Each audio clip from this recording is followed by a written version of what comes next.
అంతేకాదు ఆమె ఎక్కువగా ఎవరిని ప్రేమించడానికి ఇష్టపడిందండి? దేవునిని వెతకడానికి తన జీవితాన్ని సమర్పణ చేసినట్లుగా చూస్తున్నాం.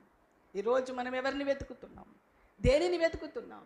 లోకములో అనేక రకాలైన భయంకరమైన పరిస్థితులు లోకములో జరుగుతుండగా ఇంకా మనము లోక సంబంధమైన వాటికే సమయాన్ని కేటాయిస్తూ పనికిరాని వాటికే లోకాన్ని దేవుని మీద జీవితాన్ని సమర్పించుకుంటూ నిరుత్సాహంగా నిర్లక్ష్యంగా మన బ్రతుకుని కనుక కొనసాగిస్తే ఎప్పుడు ఏది సంభవిస్తుందో మనకి తెలియదు.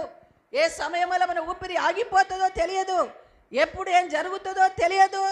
దేవుని బిడ్డలారా, జీవితాన్ని ప్రభువుకి సమర్పణ చేసుకొని ఆ తల్లి ఆసక్తితో, రోషంతో, పౌరుషంతో ప్రభువుని వెతికినట్టుగా మనము కూడా ప్రభువుని వెతకడానికి మన జీవితాన్ని చెప్పాలి, సమర్పణ చేసుకుందాం.